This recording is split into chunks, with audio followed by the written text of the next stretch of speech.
Ladies and gentlemen, welcome back to the second part of our Jeff Nichols episode of the Lights Camera Discussion podcast. Guys, how we doing? It's been a long time since I've seen you last, so Collie, you alright? Yeah, all good, mate. How are you? Yeah, not too bad. Todd, you okay? Yeah, absolutely, Sam, mate. Thank you. Good stuff. It's been a while. I've missed you guys. I really have. But I'm glad we're back and doing this again. So obviously the last one we did our part one episode of Jeff Nichols and his filmography. This time we're going to go into part two and discuss the final three films in his filmography. So let's again not beat around the bush and get stuck into his film. So first we're going to talk about Midnight Special. So father and son go on the run, pursued by the government and a cult drawn to the child's special powers. Collie, kick us off. Thoughts on Midnight Special? So it was a first watch for me. I enjoyed it to an extent. It's probably, I know we'll get into this a little bit, but it's probably the film I enjoyed the least of Jeff Nichols.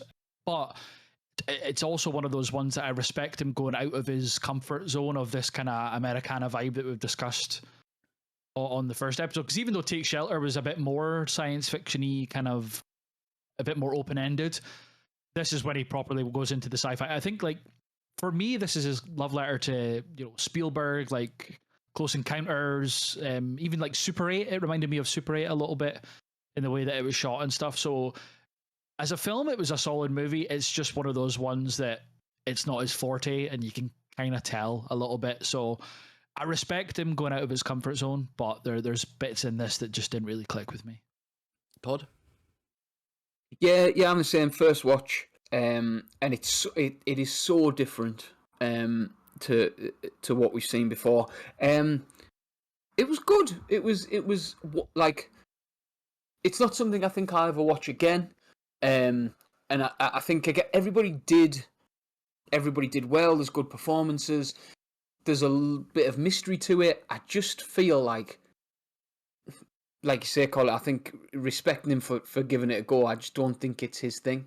I don't think it's where his strengths lie. Because, like you say, the performances were really good. It just, the story didn't quite land with me. Massey? Yeah, I'm on the exact same page you guys. I feel like it's one of those where, like, you can tell it's like a lot more big budget, and I think like his sort of films are better when they're a bit more restrained, a bit more down to earth sort of thing, a bit more character driven, which I prefer of his. It was fine. There was things about it that were good. There were things about it that maybe not. But yeah, like you guys, again, it's one of those where, like you said, I totally respect him for trying something slightly different and kind of giving it his best but yeah, I think, again, spoiler, it's probably his weakest one for me, certainly. So we're back to Michael Shannon being the sort of like the driving force, the main guy in this film. Collie, what were your thoughts on his performance compared to obviously what we spoke about before? Do you think it's different? Do you think there was something, it was good, bad? What was your thoughts? So it's him playing a father again. So it did remind me quite a bit about Take Shelter, but obviously it's more about his relationship with his son, whereas Take Shelter is more about his mental illness and how his family deals with it. So it was a different approach, and I thought he nailed it again. To be honest, I think for the fact that he collaborated or has collaborated so much with Jeff Nichols helped with this. Jeff Nichols has said that this was a film that he wrote reflecting on becoming a father. So I think obviously him and Shannon worked really tightly together on establishing that dynamic. He's very paternal to Alton, as his dad, very protective of him.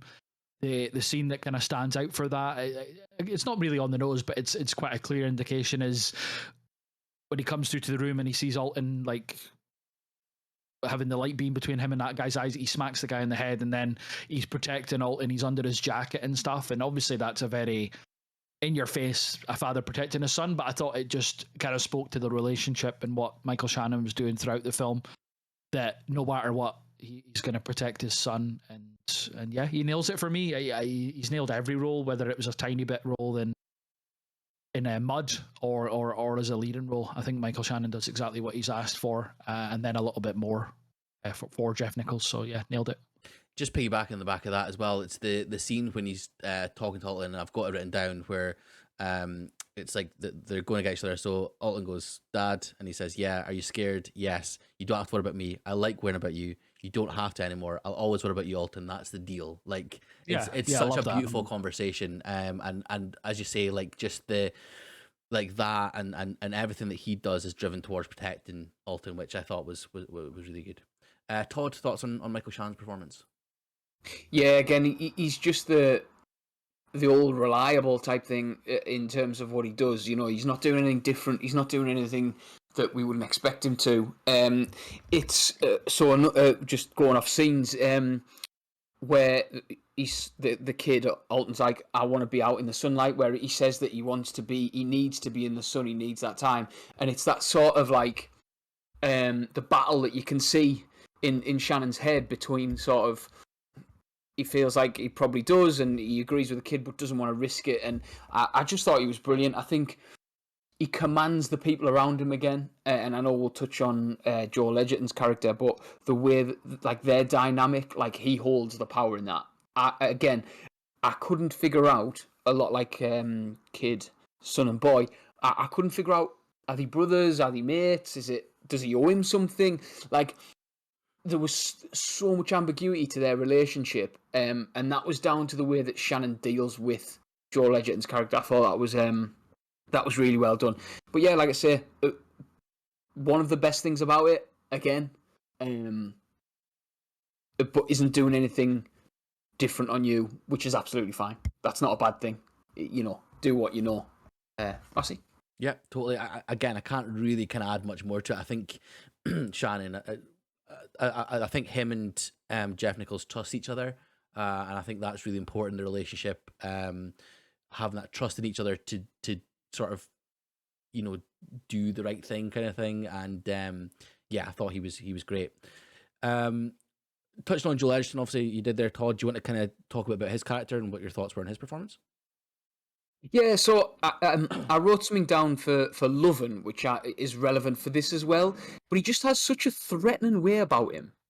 He and I don't know if it's just his face or what, but I always feel like he's pissed off with everybody around him, and but I think it lends to the character, especially in this, that level of tension that he's constantly under when they're moving this kid across. Again, I thought his relationship with Michael Shannon was really good, and the kind of, you can tell he's a bit of an outsider. You can tell he maybe doesn't feel in the same way. He doesn't agree with certain things, you know, that either Michael Shannon feels, or that the cult, the group, I don't know what you want to call it, like, and how he feels about them. Yeah, he was solid, and again, I think he bounced off everybody really well. Collie? He's a great actor. He's one of those guys that, like, I don't know how much he's ever going to be a leading man, but see, as a supporting character like he is in this, and I guess he shares the lead in Lovin', which we are going to get onto. But I think he's excellent. The one bit that kind of made me sit up a little bit is the discussion that he has later on in the film, and then it comes out that he's a state trooper himself, which isn't really hinted at earlier. So it kind of it rejigs your thinking on that scene, which was prior to this conversation of when he had to shoot the state trooper to get them away from that situation of being caught by the police almost. So yeah, he did exactly what was being, kind of like Michael Shannon, just did exactly what was being asked of him. Every interaction that he had with every character, the discussions that he had like later on with Kirsten Dunst was really good, and he's just a solid actor, I think, and this is just another performance that I've seen him in a film that he's just like, that guy's reliable. You know, he does exactly what every character he's performed as. He just nails it, I think. Similar to Shannon, just a reliable guy. Yep, totally agree. Another character that kind of caught my eye was Adam Driver. I thought he was like a strange addition to the film, and it's not what I'd normally expect of him. I think he was you know, the kind of scientist guy, but I thought he was really good. His interactions with Alton especially, I thought were super interesting. and seeing him doing something slightly different, I suppose. Colin, what were your thoughts on Adam Driver and his importance in this film?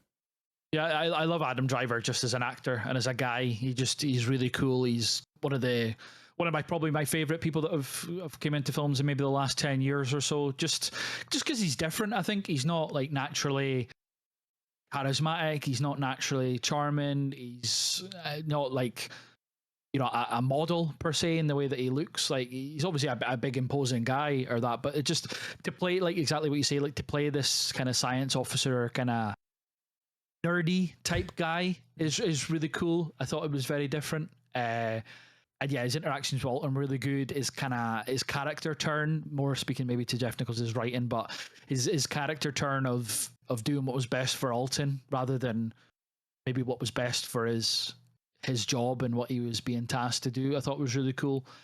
When they're at the petrol station and it's the interaction after the satellites crashed into the petrol station, and he's talking to like the government guy and stuff. I just think every conversation and every scene that he was in made me like lean forward a little bit because he fascinates me as an actor. So yeah, I didn't know that he was in this. I didn't look at like the cast list before I watched it or that. So when he popped up, I was chuffed. I think for me, like as good as Michael Shannon and Joel Edgerton are in this film, I thought he was a standout for me. Just maybe a little bit biased because of who he is, but I just thought it was a cool little turn for Adam Driver in this. Definitely. Todd? Yeah, so I wrote in my notes, young Adam Driver. I thought, like you say, he's this sort of nerdy. I get this impression that in my head I've made this sort of image where he doesn't quite fit in the suit that he's in. Like he's this little boy in a man's suit. That's how I can picture him in this film. I don't know why. And like, I've just had a look there, and it's after Force Awakens. It baffles me that this is post Kylo Ren Adam Driver, because to me, he looks little and he feels quieter, and I think that's testament to how good he is, because he's not quiet as Kylo Ren. He's quite threatening. Do you know what I mean? He has that about him. I thought that this was years before, and obviously my timeline's well off. Sorry, but yeah, I thought he was excellent. I thought he was really good. Like you say, that the meeting between him and Alton in that room where he makes it so that it looks like the kid still sat there was brilliant. I also loved the was it where like he has to make it look believable that he's been like captured and the kid's been taken. He's like, could you just maybe punch me in the face? Like, Joel Edgerton looks at him like, fuck off, leave me alone, you creep.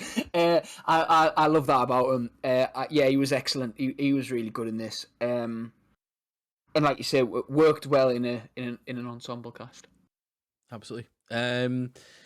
Obviously, Jaden Martell is. I'm sorry. So just if we're moving on from Adam Driver, I've just got a bit of trivia that Jeff Nichols said that. So it must have been weird, the filming schedule for this, but Jeff Nichols says on the first day on set for Midnight Special, he was told that he was going to be Kylo Ren. Oh wow! So even though it was released the year after, they must have filmed this and then must have been a delayed release schedule for it or whatever. Yeah, Jeff Nichols said that he found out. So yeah, it's you say young Adam Driver. Do you know he's 40? He's 40 now. Like not in this, but he's 40. No, yeah, now. Yeah, now. So he was in his early 30s or whatever when he filmed this. So he was because he was in the Marines and stuff like that before. I don't know how much you know about his background and stuff, but those big years. I've seen that picture. Yeah, I mean, yeah, I guess so. I was talking seriously about the fact that I was about to say that he got injured and he couldn't serve, and sorry, Adam.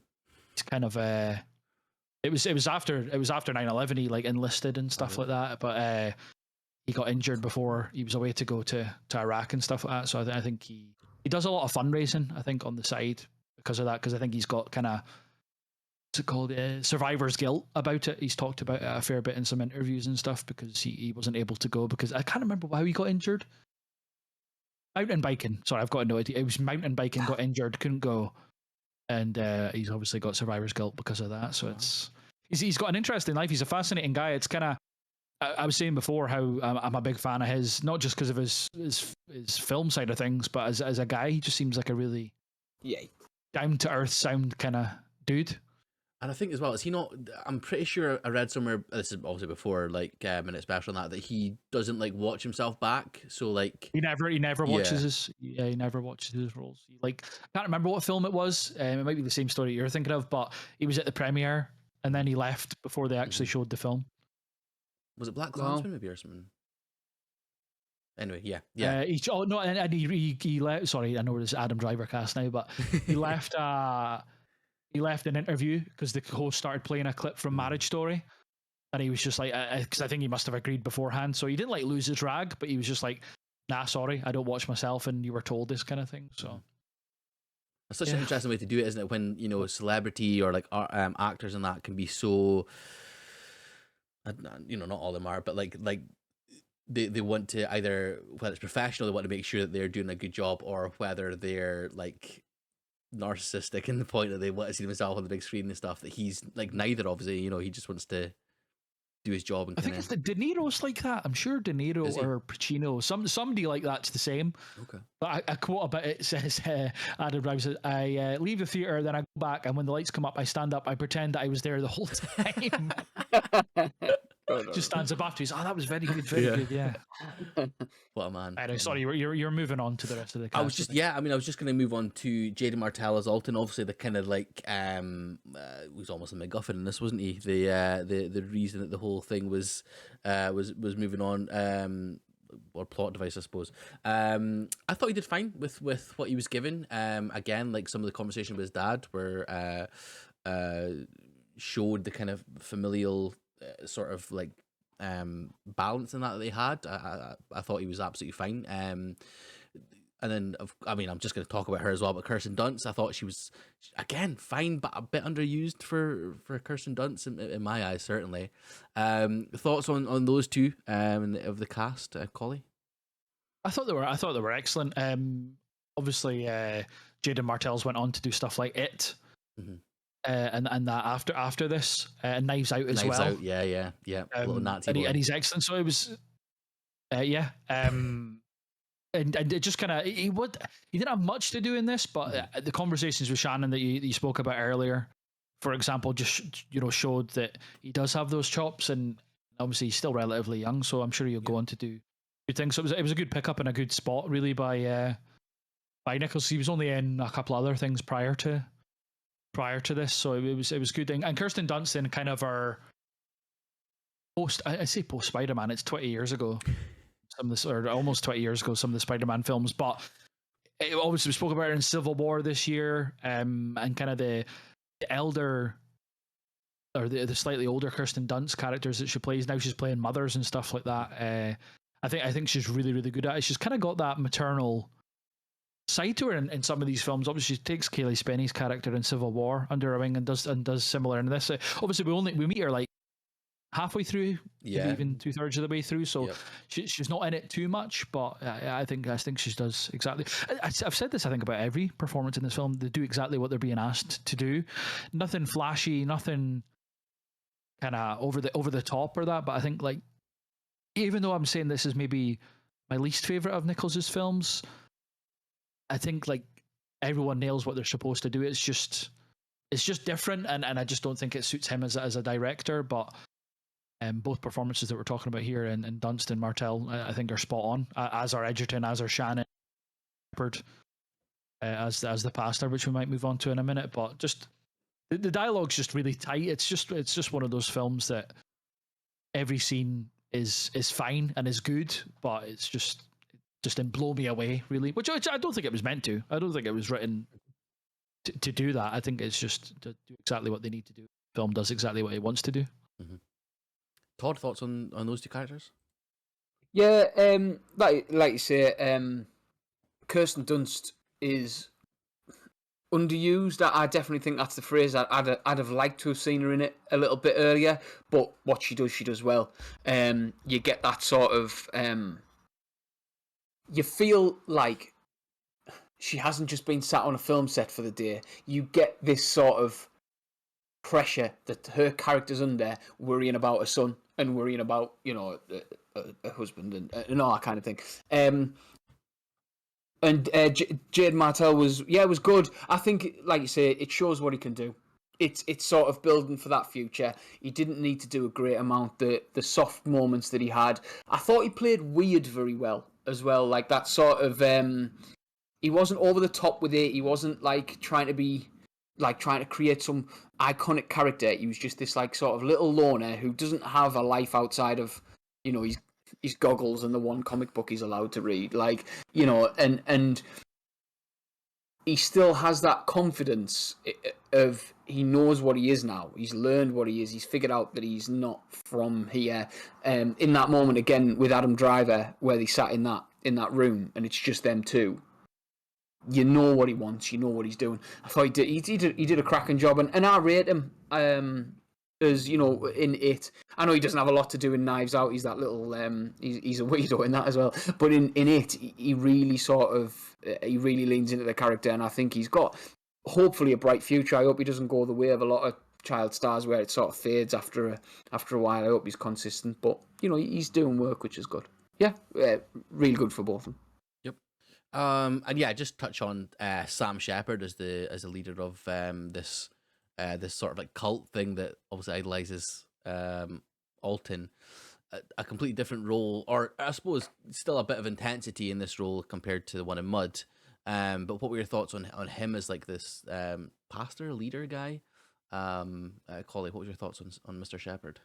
I thought he was great. I thought all the kind of cult people that you met were played their roles well. They're supposed to be the antagonists of the film, and they're kind of seen as, oh god, what's his name? What's the name of the guy that did like the Kool-Aid? That kind of cult. It's obviously a play on like it's Jim almost Jones. like Jim Jones. That's it, like the cliche cult people, but it's based on, you know, real people and real things and stuff like that. So I think bringing that into it was good. And Sam Shepard did again exactly what was needed. It like nailed the role. It was very sinister at times, and then some of the discussions that when him and Adam Driver are talking about the, you know, do you recognize this? He's like, oh, that's from my scripture, and then that's kind of where they establish like Alton's telling him what to say, like the pastor, like what he was to say, and it's all based on Alton and stuff. So I thought that was good, but yeah, Carrot held his own throughout the scenes, and yeah, was fine, was good. It's just every like the way that Nichols, and I should have really touched on this before because it was a bit that I noted down, that this is his first studio film, and I think you can really tell. I think like one word that's just maybe sprung to mind about it is that everything's safe in this film. There's no real there's no real heart. There is heart to this film, the dynamic of Shannon and his boy and stuff like that, but it feels very studio orientated. It doesn't feel as personal, even though Nichols has said that it was you know, wrote based on him becoming a father. It just feels a bit clean and a bit like, I'm trying to think, not chemical's not the word, but just like sterilized is kind of what I'm thinking it is. So everyone does exactly what they need to, but maybe just aren't given the kind of scope that they were in some of the earlier. And that's not a criticism on Nichols or their performances. It's just maybe being a studio production, they've got a bit more of a hand in it, perhaps. Mm-hmm. Absolutely. Todd, thoughts on Shepard and the culty cults? Yeah, I thought he did it. He did, like, again, a good job. I think it's a bit not played out as such, but it's the same sort of cult leader. And like you say, if it's based on previous cult leaders like Jim Jones, like, I don't know, it felt like I'd seen it before, but it wasn't like overly cliched. I wasn't like, oh, here we go again type of thing. It was just, you know, it was fine.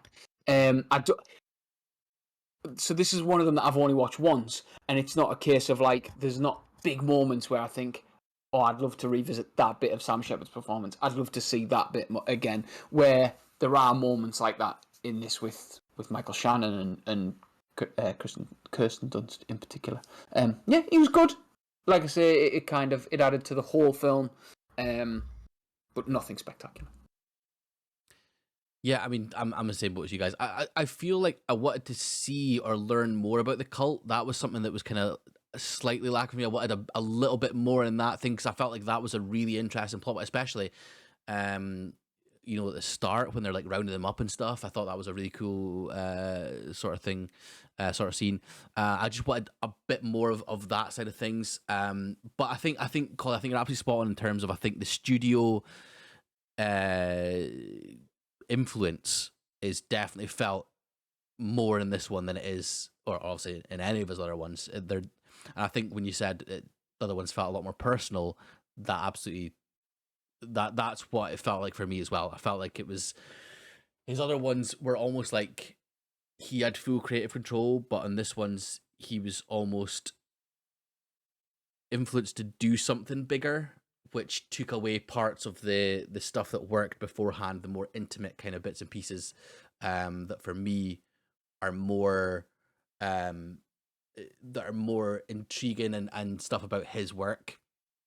So no, I totally agree with that. In terms of cinematography and stuff, though, I don't know about you guys, but I personally thought there was some really lovely shots. I thought there was some, like, again, bigger budget, kind of bigger things that looked really cool, like certainly the sort of explosion kind of thing with the big gold dome. You saw the car like sort of driving away from, and of course the extraterrestrials structures and stuff as well. I thought that looked really cool and really good.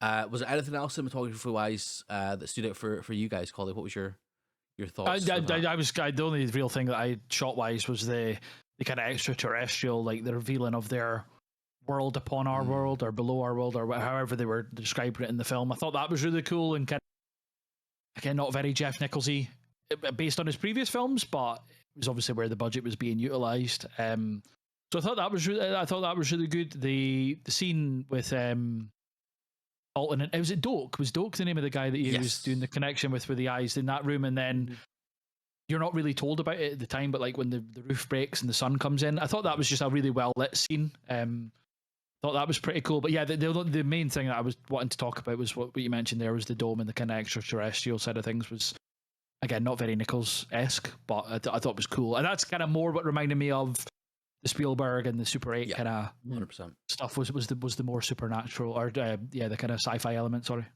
100%. Todd?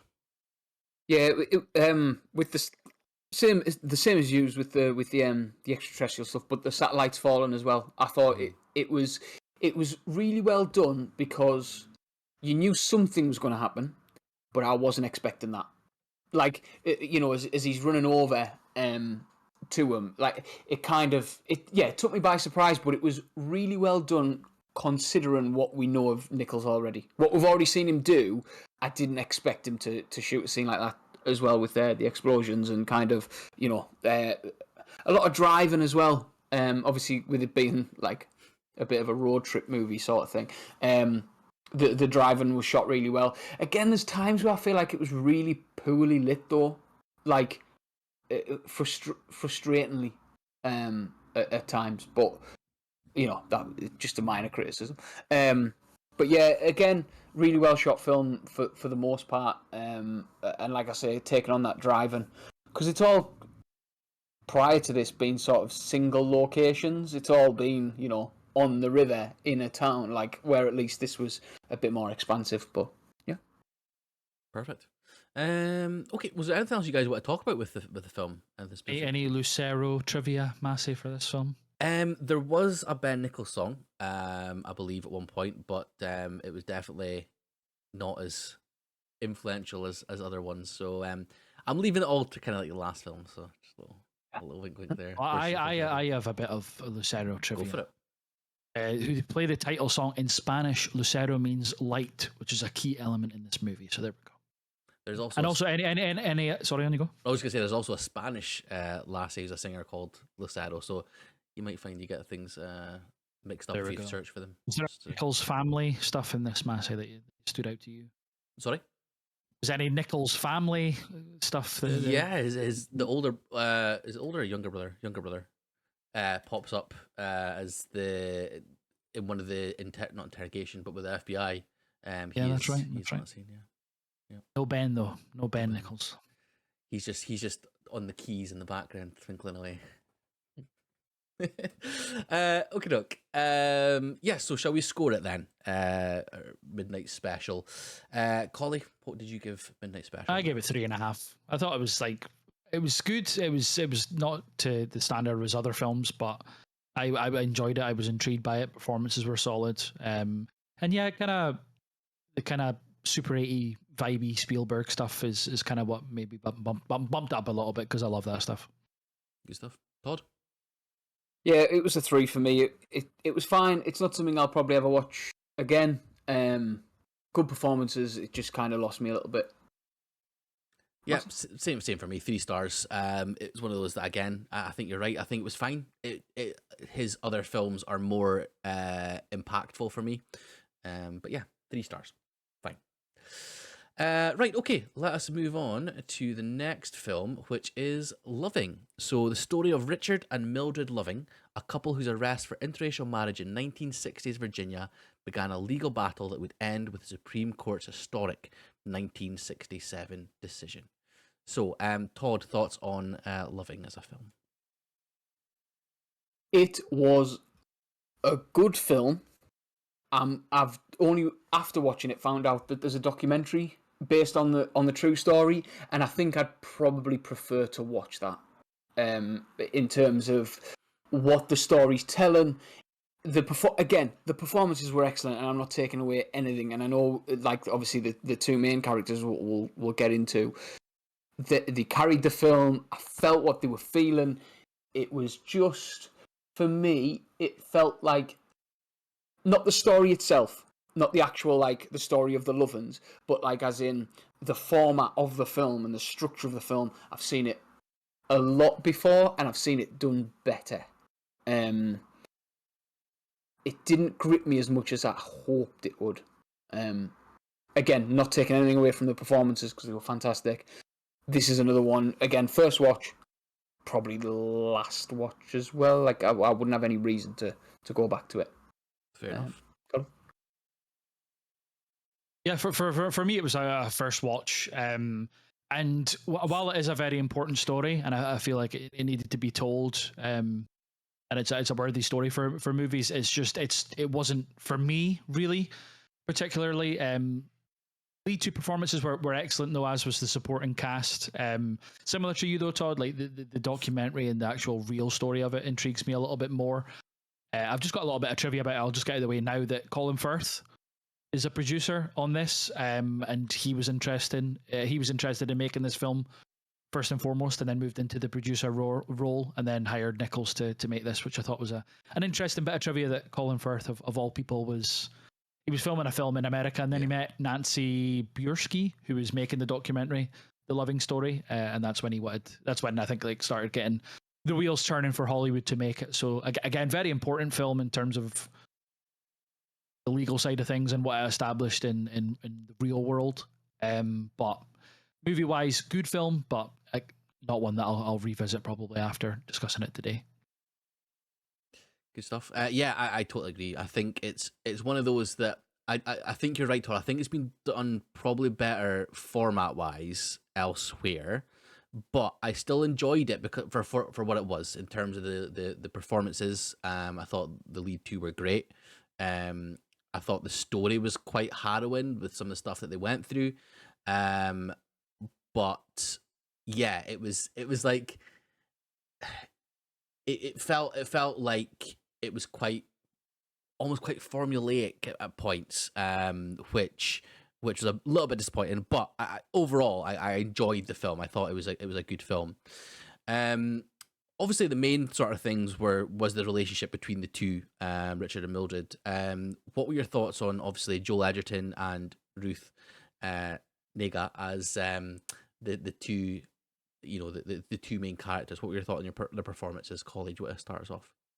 Yeah, I thought it was really believable, and it's funny. There's a shot at the end of them and, like, the real people, like Richard and Mildred, and it kind of reminded me of. Have you seen The Fighter with Mark Wahlberg and Christian Bale? Mm-hmm. There's a shot at the end of that shows the brother who Christian Bale plays, and he's spot on. Like, he just looks exactly like him. And I thought Joel Edgerton looks exactly like Richard, and I think his performance was excellent. Kind of what Todd talked about earlier, that he just seemed pissed off. He just seems grumpy. I don't know if it's the way that he, like, scrunches up his brow at times, But the one of the discussions, or I think it's the initial discussion rather, with Bernie Cohen, Nick Kroll, and he just like he's just not really engaging with it, and he just walks out and stuff. And I think the standoffish nature of him was great, and it was really well played, and really well like articulated. But every scene that he was in with Mildred, Richard and Mildred together, I thought was great. I thought he nailed the caring element of it, and that he would do anything for his wife. I thought the scene that stood out for me between the two of them was the initial one when he tells her that he's bought the acre of land for her, and then it kind of cuts away to her running and telling her sister and that. So I thought from a human element in the story, I thought it was excellent, and I thought the performances really, that was the most engaging thing for me in this film. We kind of talked about it with Midnight Special. I'll talk about it with Bikeriders. This second half of Jeff Nichols' filmography feels very sterilized, was the word that I used for Midnight Special, very studio orientated and kind of paint by numbers a little bit. But that I don't want that to take away from the main two performances in this, because that side of things, I really genuinely wanted to, like, because I didn't know the story before this, so I wanted them to have a good ending to the story, and that's all down to the performances of Edgerton and Nega as Richard and Mildred. Absolutely. Todd? Yeah,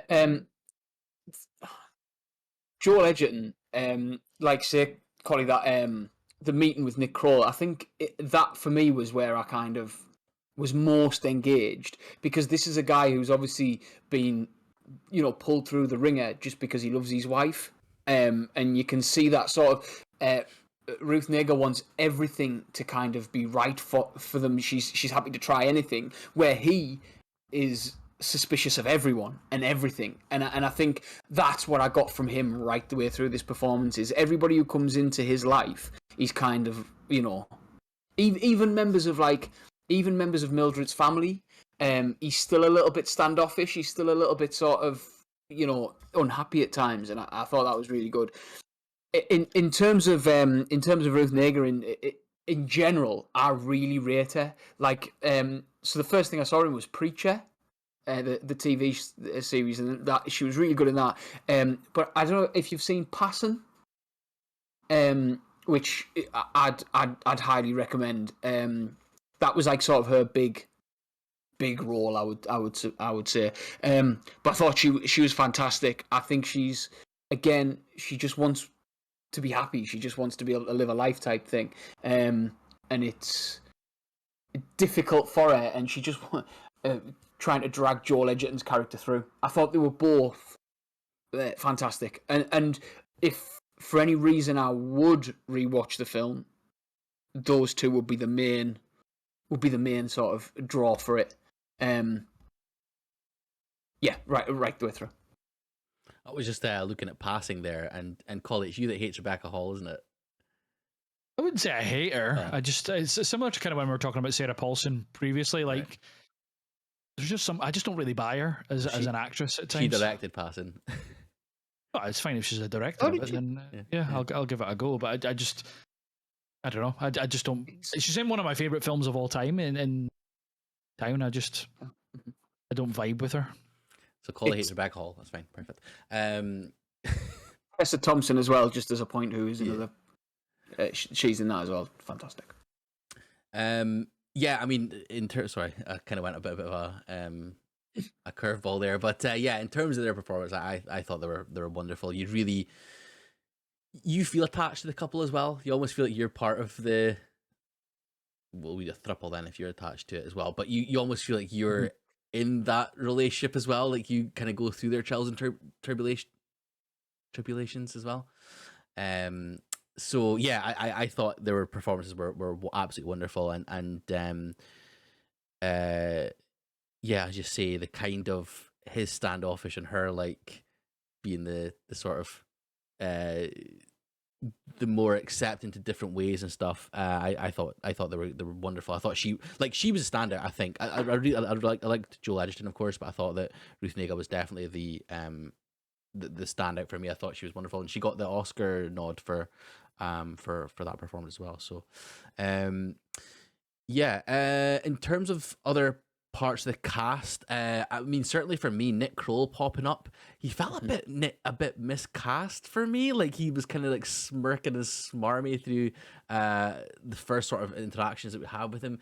I don't know if it's because I'm so used to him being like in like comedies and stuff. It might have been that, but I don't know. It was a bit jarring for myself. I thought the other guy that turned up, I didn't catch his name actually. The like his almost superior but not superior, the one that helped him with the case. He was I thought he was really good. I'd only known him from Baywatch and She-Hulk, so seeing him there as like as kind of another lawyer and stuff, I enjoyed his performance. Was there anyone else that kind of stood out for yourselves when watching the film, apart from the main two? Collie, thoughts? Martin Sokas, I think you would say it, perhaps, as Sheriff Brooks. I thought he was excellent. I thought his conversations early on with Joel Egerton, with Richard, I thought were really telling. When he's kind of explaining why mixed races or races shouldn't mix rather, and one quote I've got is when he says, "That's God's law.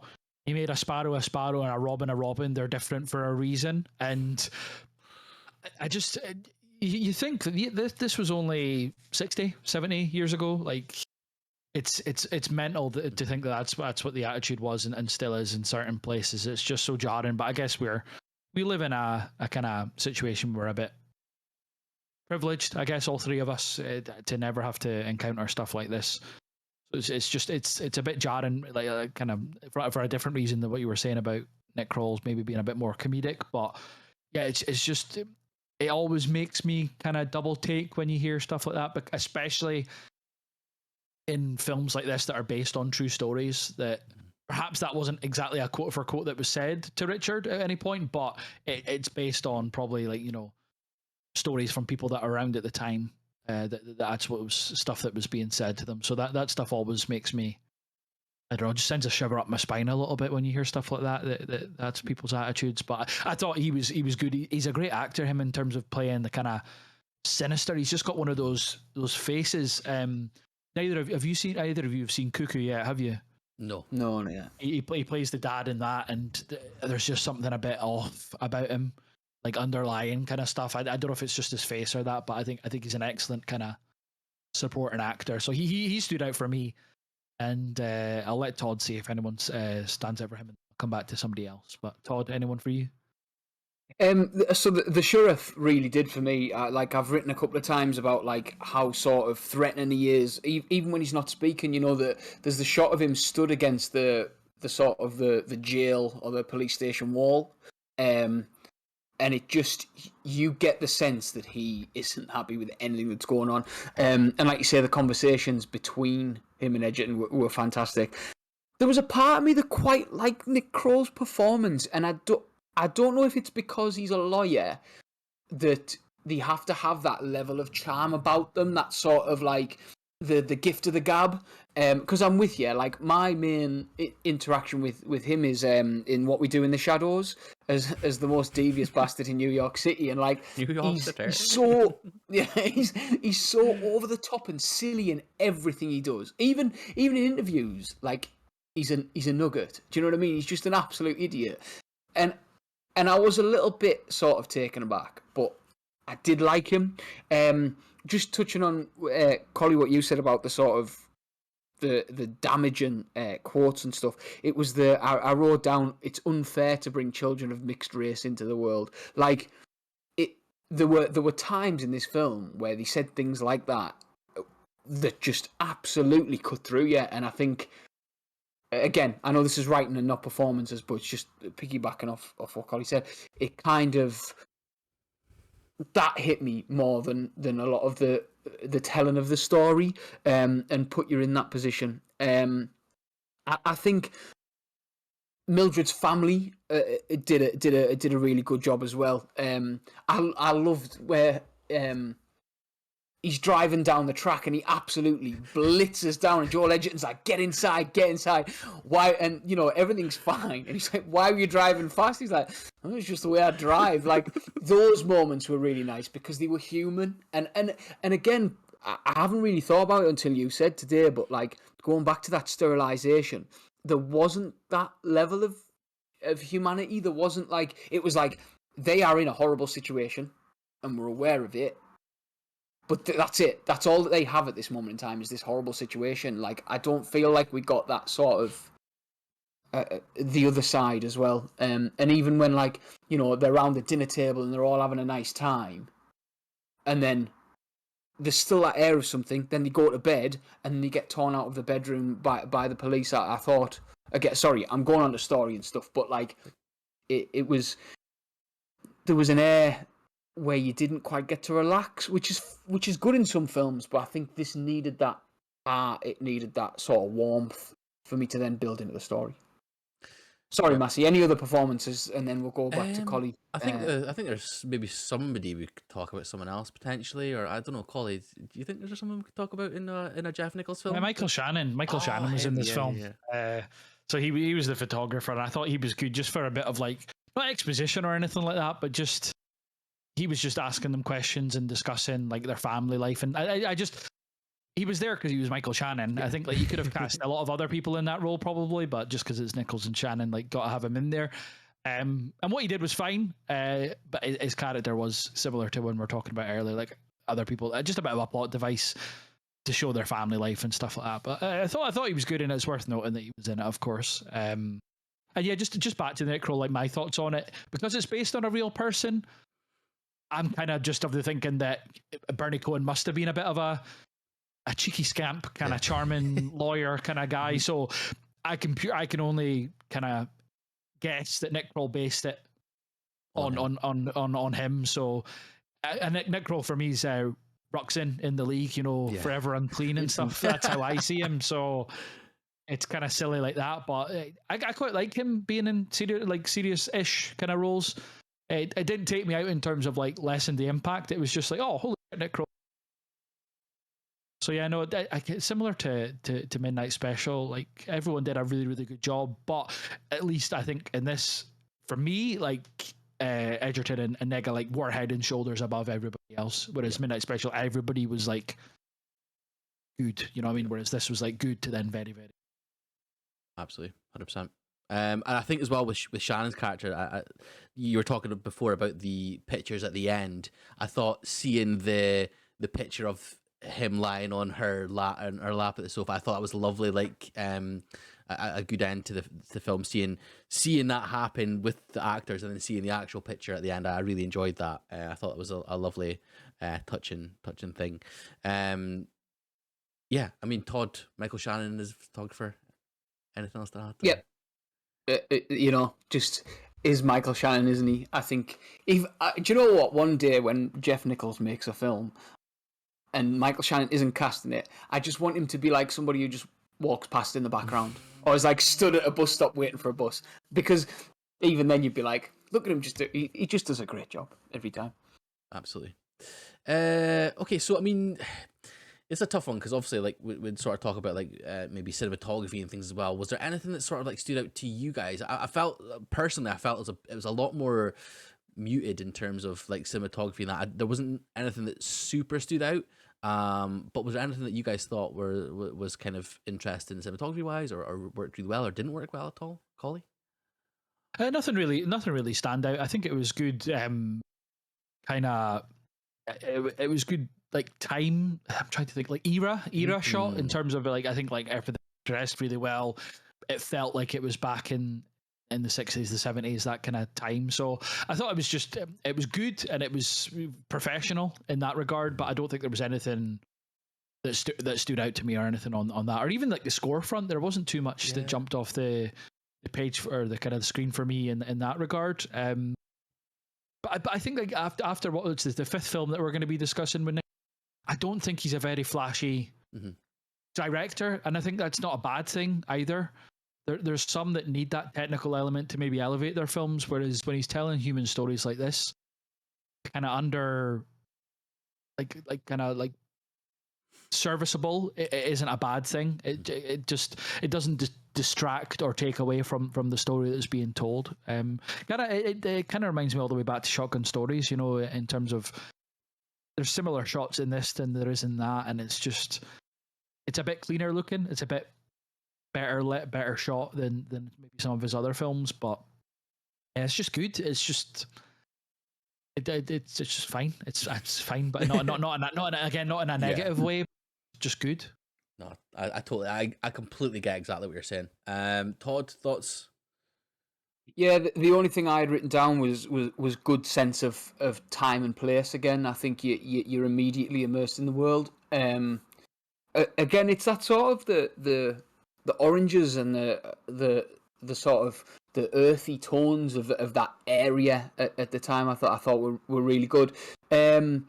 Apart from that, like you say, I love the sort of the framing of the sheriff. I think when he's on screen, there's always something about where he's at and how he's framed. But yeah, nothing spectacular. Again, and I think that's partly where the film falls down, is that because it's not, but there weren't moments like, I'm not asking for explosions or anything, but just like, you know what I mean? It would be a very different film.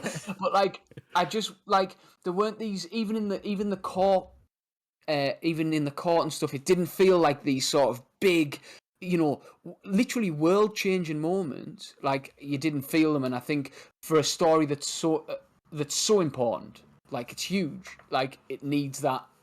And hopefully the documentary does that justice, and I will be searching that out. Todd, can you say sheriff again for me, please? Sheriff. I love it. Sheriff. Sheriff. I love it. Sheriff. Sorry, I just totally like everything else said just doesn't matter. Just the way you said sheriff. That's the. Just want to hear an accent. Yeah. Oh, no. Right. Yeah. Anything else you guys want to add in terms of story or the film and stuff? I think we kind of covered most of it. Yeah. Okay. We'll go into scoring then. So, Collie, what did you give this film? I gave it a 4. Kind of similar to my opening thoughts on it. Like, important film, story needed to be told. 2 lead performances were excellent. Supporting cast excellent as well. So yeah, that's why I gave it a 4. Again, not all 4 stars are equal, but yeah, very good film. Yep. Just for clarity, I gave it exactly the same. And again, it's hard to kind of add on more of what you've said. I think you're absolutely spot on. It's a good film. Maybe we should start asking you to give stuff first, so you're not just like, I agree. I think we should send stuff your way more. Yeah, absolutely, no problem at all. I'll just say, yeah, I agree with whatever their way to say. So yeah, 4 stars for me. Todd? I went 3.5. It was performances were really good. It's not something I'll watch again, but it's something that's, if anything, it's made me interested. It sparked like an interest in a story that I didn't know existed, but that I probably should have known existed. So yeah, it was absolutely fine, but not anything groundbreaking. Cool. Before we move on to Bikeriders, I just want to quickly touch on a short film that Jeff Nichols also did, which was to go with the Lucero song "Long Way Back Home." Did either of you watch it at all? No, that's fine.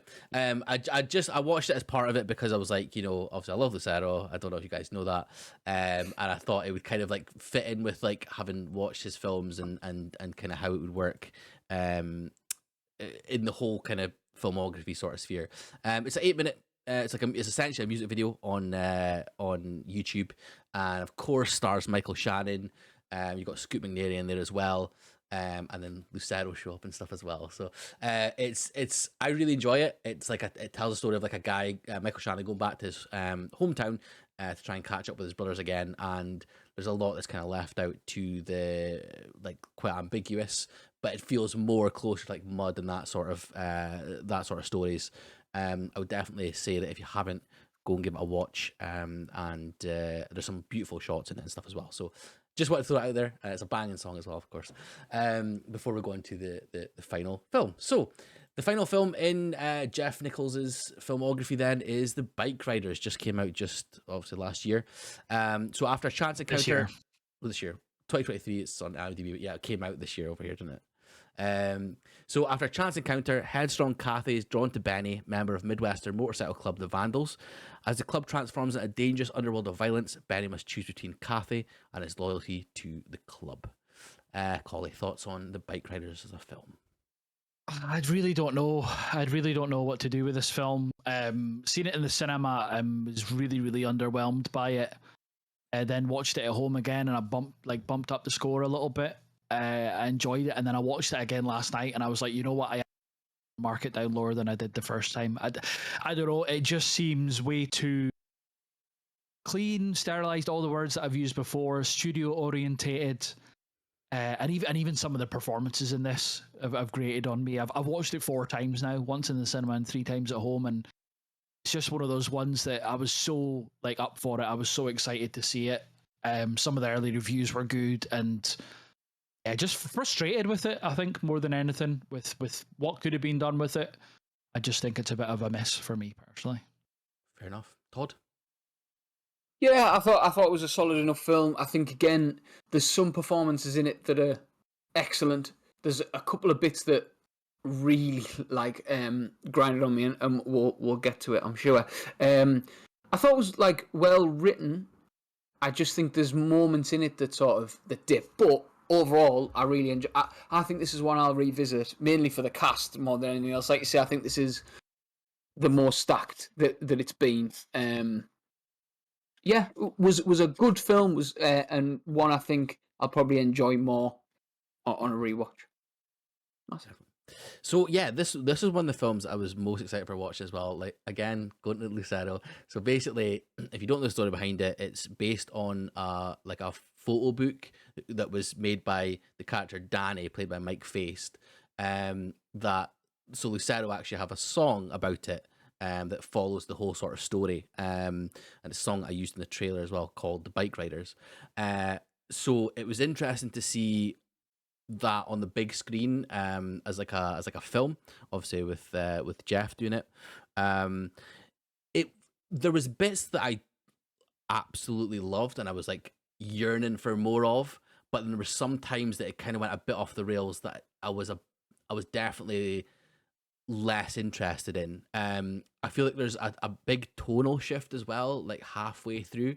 It's relatively subtle, but also it's kind of jarring when you get into how it goes towards the end. But for me, the first half felt almost like a documentary, and I really loved that part. I thought it was great.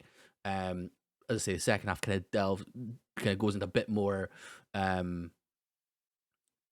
darker sort of things, and it maybe lost me a couple of times throughout there. But overall, I enjoyed the film. I thought it was a good film. Again, I say the cast is absolutely stacked. I think there's some really cool bits and pieces in there from the cast, and yeah, I thought it was a really good film. So I'm really interested, Collie, obviously in kind of your thoughts, having watched it the most, and kind of with your maybe changing the way you're kind of sort of thinking about it. So do you think, was that kind of from a cast point of view, was there something in the story? What was it that you maybe saw in the different showings that made you maybe take it down a couple marks? A bit of both. Didn't like Jodie Comer as Cathy at all.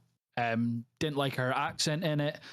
And then that kind of feeds into the... I understand why it needed to be done that way, because it's all based on this photo book, and it kind of goes back to the Hunter S. Thompson, kind of gonzo, kind of journalistic style with Mike Faced as Danny. So I kind of understand why they needed to do the Cathy telling the story, and at the end it's revealed that she's with Benny after all. I just didn't really like that. I understand why it needed to be used as a narrative device, but I would have preferred this as a linear story, and then maybe the last little bit be it revealed that it was her. But I just didn't particularly like the kind of her speaking over some of the scenes, and then it just felt really choppy, because it was this happened and then this happened and this happened. It just didn't really flow for me. And personally, and I think that's what was most jarring for me when I was watching it again last night, because I was really struggling to put my kind of finger on what wasn't really vibing with me, because cast wise, I think there's so many people in the cast that I like other performances of. kind of the motorcycle club thing, I think, is really cool and interesting. Like it's covered a lot in many bits of media, so I was really excited for that. But just I don't think the movie, some of the parts didn't really equal a good movie in a way for me anyway. So what sort of cast do you enjoy then? What parts of it? I liked Austin Butler. I liked Austin Butler as this handsome kind of rogue. He nails it pretty much. I liked the arrogance of him then sitting outside her house and stuff like that. I thought that was pretty cool. But it just, this for me, out of all the Nichols films, feels the most Hollywood. And if that was a lot of other directors, I wouldn't mean that in a bad way, but I think for Jeff Nichols it does. It feels so sanitized, sterilized, whatever kind of words that I've been using earlier. I just think it's a bit too try hard for me to kind of make him a bit of a bigger director than he is. I think he just, when he's telling more personal stories, and it's weird that, well, the way that we've done the episodes is in two halves, and I think his first half of his filmography is so separate from his second half, it could be a completely different person or something. I just feel like if you were to tell me, like, without really know, I wouldn't really know much, if the person who did Bikeriders directed, you know, Shotgun Stories or even Mud, I'd be like, nah, I don't get it. Like, those three films have got a lot of heart in them, and this just doesn't at all. I didn't really care. Even the people like Benny, or I really like Damon Herriman as Brucey, as kind of the kind of the right hand man of Johnny, Tom Hardy. I liked his performance. His was probably second to Austin Butler for me, performance wise. I just thought he was a really cool, kind of interesting character. But yeah, it just feels so disconnected to me, and I didn't really care, to be honest. And to engage with a film, yeah, I kind of need to care to an extent, and I just didn't really. No, it's really interesting. Todd, thoughts on like the cast and stuff as well, and what your thoughts were with that? Yeah, so again, Austin Butler, he's just a draw as soon as he's on the screen. I thought Michael Shannon, I'll be the one to jump in now about him. He could have just been in there as like, here's me mate, Michael Shannon. But I think he played the right part for Michael Shannon, that sort of like grizzled, doesn't like the college boy. What was it? Short pants and tan shoes. Was that what it was? Where he just kept commenting on the short pants and tennis shoes. He was like, he's talking about his brother and how he goes to college and he's a short pants and tennis shoes boy. I love that. Tom Hardy was Tom Hardy again. He just has this air about him that I think works. For me, the two that really, really dragged me out of it, Norman Reedus pissed me off. It was like Jeff Nichols going through IMDb and going, who likes bikes? Who looks like he rides bikes? Oh, Walking Dead guy, he did that. Norman Reedus had to get him in. That took me out of it. I don't know why, because he's just an actor, but it just felt like he was just shoveled in. But the real thing that dragged me out of this film, and probably was the bad guy. I've forgotten his name already. The kid. Kid. That he was coded from the beginning to be the bad guy. Like, it was like, oh, look at him smashing things, and like he's going to be the problem. And like, I hated it. And like, he's good. He was in that Royal Hotel, and I thought he was decent in that. He's a good actor. This was a writing problem. But then he didn't have a lot to work with, and the performance really pissed me off. I like Jodie Comer. I know the accent was probably a bit much. But when Austin Butler leaves and Tom Hardy sits down and she goes, what is this, a rotary buffet? Yeah. Like, that got me. Like, I was in with her from the beginning. Especially a time and a delivery. So yeah, like, sorry, I feel like I've just rattled off the entire cast. But like, I feel like it was a well cast film. I just feel like it's the writing. It's not where, it's not his wheelhouse. And I think similarly to how I felt about Midnight Special. I feel like he needs to go back to that sort of like family side of things. Because this And I wasn't keen on Danny either. I don't know. He just felt like, and he is a boy with a camera, and I like the fact that Michael Shannon's character sort of called him out on it, like why have you always got a microphone? I thought you were a photographer. I was a bit like, yeah, have that.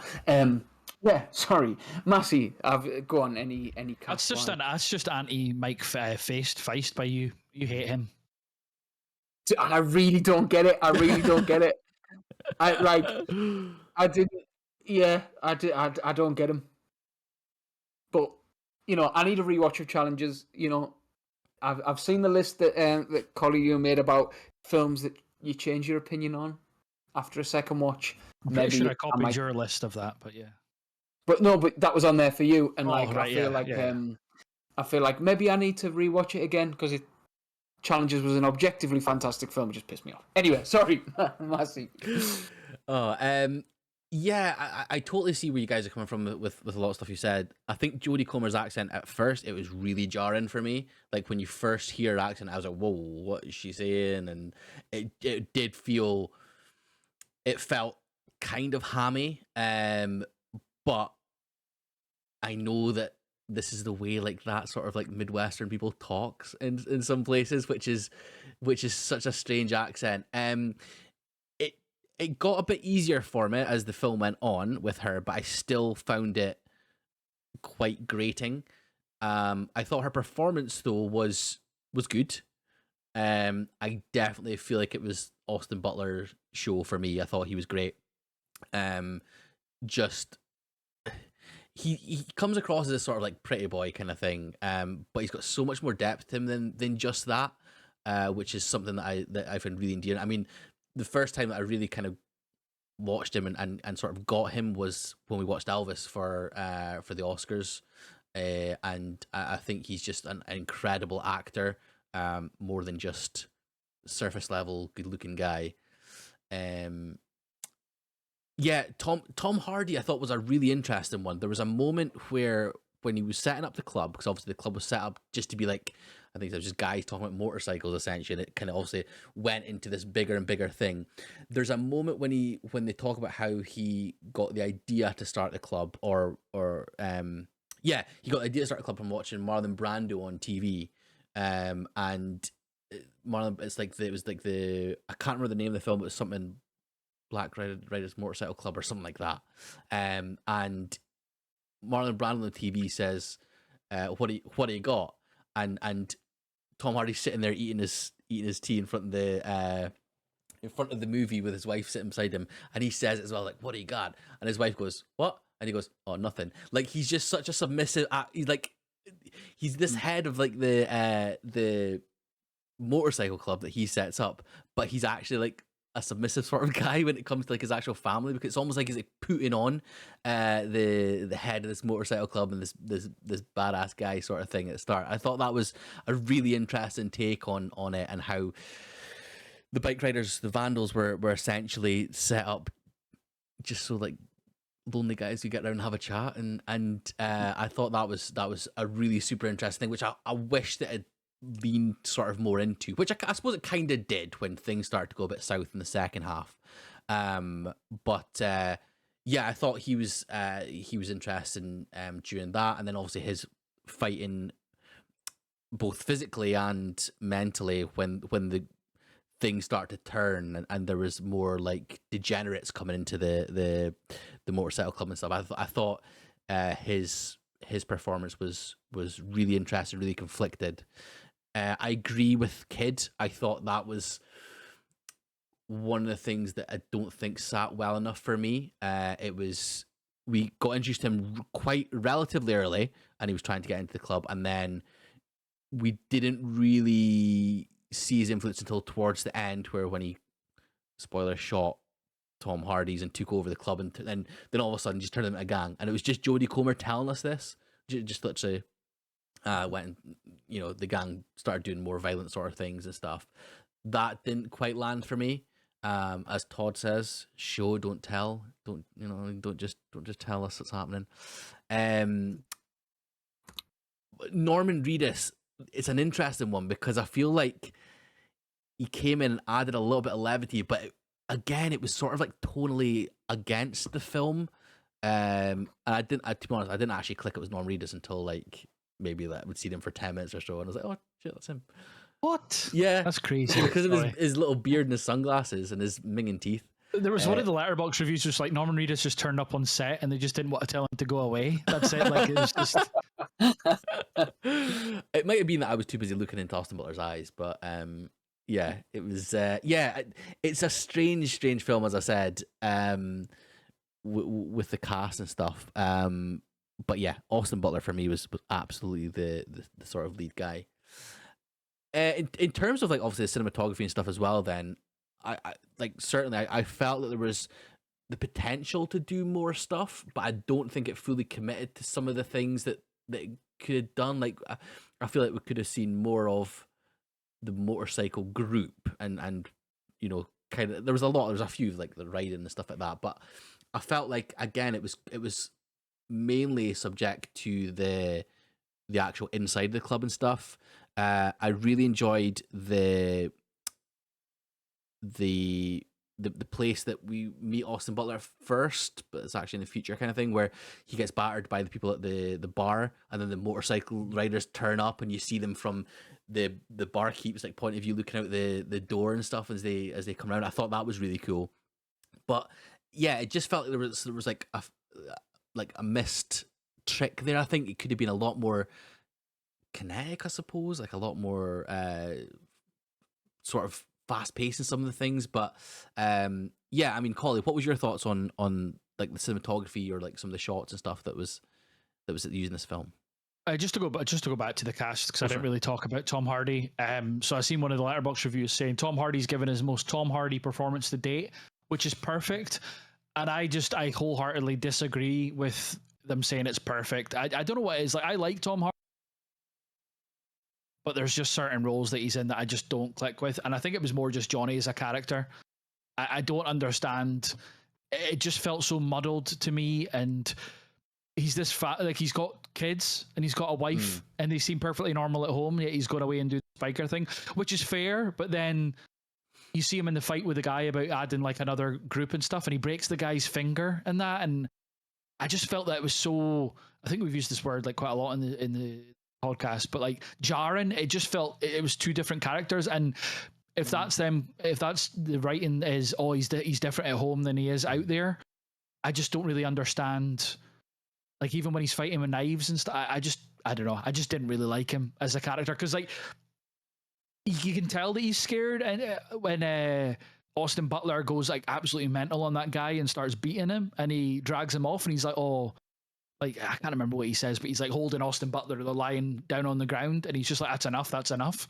I just didn't really get the character of Johnny either. So I think if I don't really click with two of the three main cast members and Kathy, Benny, and Johnny, that's really where the film fell down for me. In terms of the way it was shot, I thought one of the coolest sequences was when Benny was riding through the traffic and stuff, when he was getting away from the police, and then that massive open road where he like runs out of petrol and then just like leans against his bike. I think like two of the best like kind of bits of the film were both Austin Butler leaning against his motorcycle. The first time was outside of Kathy's house, and the second time was as the police are coming towards the camera, and he just like sits back on his bike and like lights a cigarette. That's what he does both times.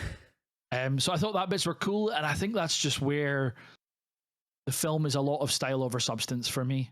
I think a lot of it's like, oh, like motorcycle clubs are cool and they're a bit like, you know, like naughty, you know, like it's just, oh, that's what Brucey was talking about. He's like, with it, did he say like riding a bike comes with obscenity? I think he said, or the obscene or something like that. And it's just, it all just seems really, really superficial. And yeah, I don't know. Like it was shot really well. Like, don't get me wrong. I think this, like the big mud pit when they're having the picnic, and then Johnny was fighting with that guy, I thought was really cool. Kind of similar to Loving. It was very convincing that it was shot within the era. I thought that was really good. Like there wasn't anything that's just didn't really vibe with that. But yeah, it just lost me at various points of this film, to be honest. Fair enough. Todd?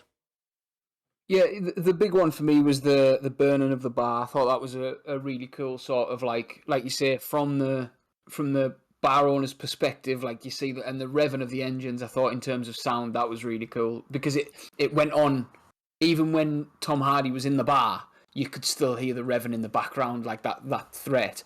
And just the sort of the contrast of the fire that was obviously coming from the front on Tom Hardy's face with the police either side, and like you're like, oh, they fucked now, and he's like, they won't do anything because they're scared of us type thing. I thought that was pretty cool. Just on that, sorry, just to interject like one quick second. Like I really liked that, but that was all shown in the trailers for it, and like I thought there would be more of that in the film, and that was like the only sequence that was anywhere remotely sinister in terms of them like, oh, like I think it's Brucey's like, oh, we need to go, and then Tom Hardy's like, no, we don't. I thought there would be a lot more of that, and that was like the only real sequence that was like, they're larger, they're bigger than the law, they're bigger than anything like that, and there just wasn't else like that. So I think kind of similar to a few films this year, I was just overhyped for it, which is completely on me. That is a me problem perhaps, but there's just been a few films like that, and that's one that maybe because I've been back to the cinema so much, I seen the trailer for this so much, and I knew at the time we were going to talk about him down the line, so I was like really looking forward to it, and it was just let down by a bit. But anyway, sorry Todd, any other sequences that stood out for you, like the way that it was shot? No, it's funny you say that, you know, now, because I was like, one of the things I've written down is that he lets scenes breathe, quite like the Benny sitting outside of the house, and you see like all the tabs on like all the smoke tabs on the floor and that, and then he he walks over to the house. There's no sort of like, right, he's at the door. You literally, it takes the time, and I was like, that's really cool that he's done that. But now thinking about it, why aren't they bringing more, like you say, of the sinister stuff in? And instead of letting that happen, but I did like that. I like the fact that you had time to see, like, right, he's this cool character who's gonna like, he's not scared of the boyfriend coming back. Do you know what I mean? He's not like, he's not a little shitty ass. He's gonna take his time with those arms, and you know, he's gonna walk across the. Honestly, when he puts them down on the table at the beginning, and you just like, it's ridiculous. Absolutely ridiculous. I think like that's one of the things that kind of jarred me, like from the offset, was like how Kathy is like, she's like, initially she's like, oh, I was really like intimidated by the bar, and it's not really my kind of thing, and all of a sudden she sees Benny, and I don't know, like 12 hours later or whatever, she's like, our boyfriend's left and she's with him, and then she goes, oh, was it 5 weeks later we got married? Yeah. And I was just like, really though, like, I don't know, just kind of similar to my initial thoughts of it. It just felt really stop start, and then all of a sudden loads of stuff happened, but you didn't get shown it, and you just got like told it. But I know that was part of the narrative device, that because she was narrating it, it was like this happened, and then like a couple of years later this happened. I don't know, I just, the complete vibe and flow of it was just a bit off for me. No, not very Jeff Nichols esque in my. I totally get it. One of the things that kind of stood out for me as well, I know we'll talk about music and stuff like that as well, but when it changed, like obviously like when we got the motorcycle club, and they were just kind of boys going about doing their thing, it was like very like heavy like 60s doo-wop kind of music that was on the background, and then from like the party where you know, things start to go south, and there's like the people that have come back from Vietnam who like hate the cops and stuff, who are the older generation of the bike riders. A lot of the music then forward is like heavier, and like there's like solos and like riffs and stuff, and it just, I thought that was a really interesting way to do it, because it kind of gave you two separate almost eras of the bike riders. But yeah, that was one of the things that stood out for me anyway, that I really took from it. Was there anything like score wise, music wise, that you guys kind of picked up on or thought that was, because I feel like it didn't feel very driven by that, or like by like a score as such. It was kind of just, I definitely felt it was more on the surface that were like, you know, being taken along with the story. But yeah, score wise, anything you guys thought was interesting or done well? I just thought it was a time and place again. Like you say, it was that era of music. This is where we are. If you can't already tell by like the way that they talk to each other, the gang names. Like, I know that that's what they actually did, but it's like, who are you? Well, we're from the Rascals. Like, that made me cringe. And like, you've got these big ad, like, biker gangs. We're the Rogues. I feel like they're going to bust into a musical number. But, like, no, I thought in terms of the music, like you say, it give you that setting. It was like it was playing on a jukebox type thing. But there wasn't anything that particularly stood out, no. Collie? Not really. Like, it was just the kind of background ambient music and stuff like that throughout was very good. Like, just it kind of suited the vibe of that's the kind of time and that's the kind of guitar-y rock music that you would have expected to have heard in a bar at that time. So nothing really stood out for me, but I think that's kind of a thing throughout this. I think Nichols utilizes music in a good way, that it's not invasive, and it's not invasive to the fact that sometimes you don't even like think about it. So when every film you've been like, oh, what about the score? I'm just like, you know what stood out to me, but that's not. I was never watching the films being there should be music here. So I think it shows that he utilizes it pretty spot on, to be honest.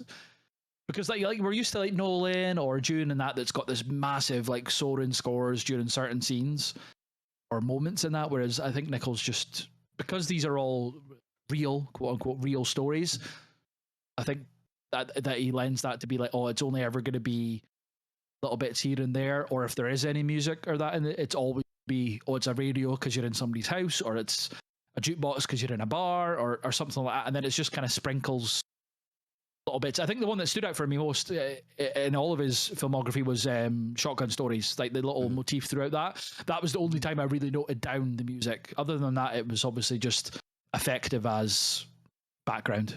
Yep. I just quickly want to touch on as well, like obviously with Loving, we had the pictures of them at the end of the film. We also had the same thing with the Bikeriders here. You got like a glimpse into the actual photo book, I suppose. Personally, I enjoyed that. I thought it was really good. Like you knew the characters from the setting, because during the film you saw like the still of, or not the still of them, but it was like the film version of where they were standing behind these certain or in front of these certain backdrops. What were your guys' thoughts on that sort of end to the film, and seeing the pictures of the actual Bikeriders that the film is based on? Colin? I thought it was cool. Like, I thought it kind of, knowing after reading after the film that it was based on this book and stuff like that, like I thought that was good to just tie it in. And obviously it made sense from the perspective of you've watched Mike Feist and Jodie Comer speak throughout the film, and you know that he's a photographer through lines from likes of Michael Shannon and Zipco and that. So it was good. It was fine to see, but I kind of in a way expected it because of the nature of the film, I guess. Todd? Yeah, I think, like you say, it's cool. It's cool to see that that's what it was based on. But I think because the frame and device of it didn't work for me, because I didn't like that side of things, I think then I was like, all right, yeah. Like, again, I think I'd rather have the book in front of me, like, and look through it. But then also, I think, would I, because like you said, the whole rogues and all that kind of thing made me cringe a little bit. So is that something I'm going to be particularly interested in? Like you say, I think it's important that, like, for me it didn't work, but there might be people who are like banging to bikes and like that bike culture who will then go and see it and be like, oh yeah, there's that thing from the film. So I think it's cool that they included it, but it didn't, it didn't buzz me. Fair enough. And just to note as well, the song that was playing over that was Bikeriders by Lucero, obviously, that was based on the book. Did you sorry, just on the Bikeriders thing, did you see the bit of trivia that like they were going to name it something else, and it was just called the Bikeriders as like a placeholder, and then by the end of production they were just like, oh, we're just going to keep it called the Bikeriders because it makes sense. Yeah, I mean, I thought it was a bit of cool trivia, because like I just think the Bikeriders, because it was the name of the book, I don't know why they were ever considering not calling it that, but yeah, I think it was pretty cool that they kept it. Absolutely. Okay, I think we're ready to score it, aren't we? Yeah. Okay, look, Collie, what did you give Bikeriders?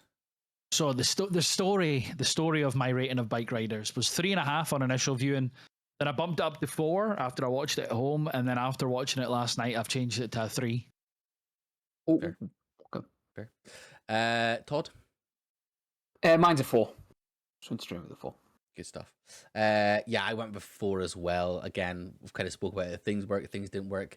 I wanted a bit more. It could have been the potential for being like a 5-star for me, but I think there was lots of things that were missed. So yeah, 4 stars. I thought it was good. Right, so we have run through obviously the filmography of Mr. Jeff Nichols. So why don't we kind of rate them from our top to bottom? So Todd, Rank them, but yeah, sorry. rank them, not rate them, but rank. Rank them, sorry, yes, apologies. Rank them. Todd, do you want to take us away first? Yeah, so Mud is me top, and I think it always will be. I think it was a phenomenal film. Then I went Bikeriders, Shotgun Stories, Take Shelter. Although I think Take Shelter could maybe go on par, if not past Bikeriders on a rewatch after where we talked. Lovin', and then Midnight Special. Collie? Mud's first for me. I think I said at the time it could be a 5, and Take Shelter's close second, could be a 5, I think, as well. And then I went Shotgun Stories and Loving, then Midnight Special, and then Bikeriders, unfortunately. But again, it's going to be one of those ones that I will watch it again, and it'll probably flip flop between a 3 and a 4, depending on what kind of. It's one of those films that I think like I have to be in the mood for, and sometimes Kathy will piss me off because of the way that she is, and sometimes she won't. And it's the same with Johnny and stuff like that. So it's just one of those ones that is completely on my own. Like it's my fault that, because I remember watching those trailers and I was like that, and that was like after June 2 and stuff, just because of like how it is, and like I know I like Jeff Nichols from Mud and stuff, but yeah, unfortunately it's bottom of the pile for me currently. What about yourself, Massey? Yeah, Mud first, then Take Shelter, then I've got Bikeriders, then Lovin', then yeah, that was them, wasn't it? Then Midnight Special, yeah. Where's Shotgun Stories? Shotgun Stories, sorry. That's in between Loving and Bikeriders for me. So just below Bikeriders, just. But yeah, I mean, I enjoyed. Just imagining listeners trying to figure out what the fuck your rankings are based on that. Okay, so wait, what did I say? Oh my god! Like, Mud, just have it on the screen in front of you next time, G. Yeah, Mud, Take Shelter, then Bikeriders, Shotgun Stories, Loving, then Midnight Special. I'll give you a good tip on how to do that next time. Right, have the list that I'll make for every podcast on Letterboxd. Mm-hmm.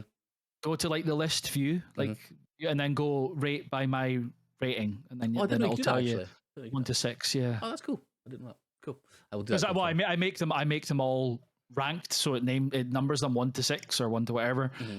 And then once we've recorded, I change, because when I initially create them, I put them in release order, but post recording, I change them to my ranked order. So when you make a list or edit a list, you can click like ranked, and it numbers them then. Right. And you can drag them about however you want to, because you can do them in like list order, and you can sort the list by loads of different means. So there's a bit of background Letterboxd for you. Absolutely. I don't think that's a Patreon feature. I think that's. Okay. I think everybody can do that. Perfect. Well, if you're listening and you want to follow Collie, of course, or follow all of us on Letterboxd, but Collie does these amazing lists for each director and stuff, and loads of other lists in that as well. There was that one that you had about it wasn't yours, but I know someone else's, about the Easter eggs and stuff on Letterboxd, which was really cool. Yeah, that was cool. Yeah. So yeah, definitely, if you're not following. Did you see that? Sorry, did you see the guy who made that list? Yeah, he found my tweet. He's like, "Oh, this is why everybody's liking my list." Sorry. No, I thought it was cool. Okay, doke. So that is us finished. Our Jeff Nichols episode. Now the next director that we're going to go through. Do you want to? Because I know it's obviously Todd's pick next. Do you want to announce, Todd, where? I think Todd should introduce him. Yeah, Todd. Yes. How about you take it away for who we're going for next? I'm going to be completely normal about it. Our next episode will be about Edgar Wright. Interesting. Can't wait to watch Paul. Cannot wait. So, guys, thank you very much, obviously, for listening. Once more, if you are watching on YouTube, remember to like and subscribe down below. And if you're listening on Spotify, follow, give us a 5-star review. And of course, catch us on Twitter or X at LCD_pod. And you'll catch each of us on Letterboxd as well, just with the normal thing, collective unit. Is it Todd off on Letterboxd as well? Or? Yeah, Todd off 28. Massey28, and then Massey1903 on Letterboxd, of course, as well. But guys, thank you so much, and we will catch you in the next one, which will be on Edgar Wright. Bye bye. Cheers, everyone. Right.